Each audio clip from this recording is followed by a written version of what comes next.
El 17 de octubre del año 2003, hace casi 23 años, se derrocó al gobierno constitucional de Bolivia con el pretexto de la guerra del gas, acusando al gobierno que quería vender el gas boliviano a Chile. Y se produjo después del derrocamiento la sucesión de Carlos Mesa, el vicepresidente traidor del presidente Sánchez Lozada, del presidente derrocado, y de inmediato se reunieron en el Alto de la Paz, donde firmaron la Agenda de Octubre, que yo a ustedes como periodistas les pediría que la rescaten y la pongan a conocimiento del público. La Agenda de Octubre proclamaba el triunfo de los golpistas y los puntos que ellos iban a cumplir en adelante. El primero era la constituyente. Querían acabar con la Constitución, cosa que hicieron, impusieron el Estado plurinacional y construyeron el narcoestado.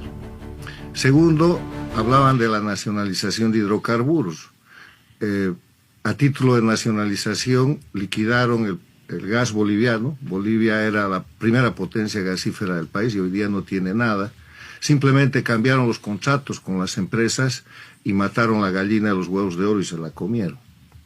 Tercero, hablaban del libre cultivo de coca y convirtieron a Bolivia en un narcoestado. Y cuarto, proclamaban la persecución de los miembros del gobierno que habían derrocado para destrozar el sistema político democrático que hasta ese momento había regido.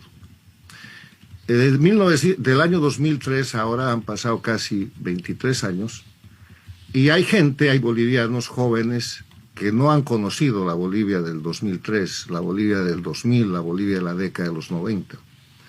En esa Bolivia había gas, Bolivia era la primera potencia gasífera de la región, habían reservas de oro, muchas, habían dólares, todos los días el Banco Central manejaba el bolsín y toda la gente tenía el dólar que necesitaba. Había diésel, había gasolina, no habían presos políticos, no habían exiliados. Y los cultivos de coca ilegal habían sido reducidos a 3.000 hectáreas, o sea, nada. Bolivia no era un narcoestado y estaba lejos de serlo. Pero un dato mucho más importante. La Bolivia del 2003 tenía un porcentaje de pobreza cercano al 20%. Hoy día la pobreza es del 62% y la mitad de eso es miseria. Entonces, en este contexto, lo que hacen a partir de esa Agenda de Octubre, 14 días después del golpe de Estado, Carlos Mesa dicta un decreto de amnistía, donde perdona a toda la gente que había atacado, que había bloqueado, que había matado, que había agredido el orden democrático y que había producido el derrocamiento que le dio la presidencia. Solamente amnistía a los agresores.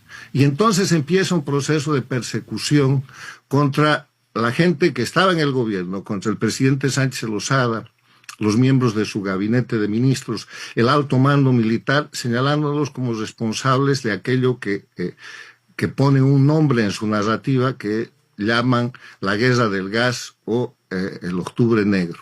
Y a partir de eso empieza un proceso de persecución que ha durado hasta ahora. Un proceso de persecución que primero falsifica los hechos. Falsifica los hechos porque los autores del golpe de Estado, los agresores, los bloqueadores, los asesinos, que después cuando toman el poder con Mesa y con Evo Morales, hacen de eso un mérito para tener posiciones en la función pública, todos son confesos, se convierten en acusadores, se convierten en testigos, se convierten en víctimas, destrozan el sistema político, falsifican en el año 2004 una ley de necesidad de la reforma, donde incluyen la constituyente que estaba expresamente prohibida por el texto de la Constitución de la República del año 1994, que establece que no se permite la reforma total de la Constitución y establece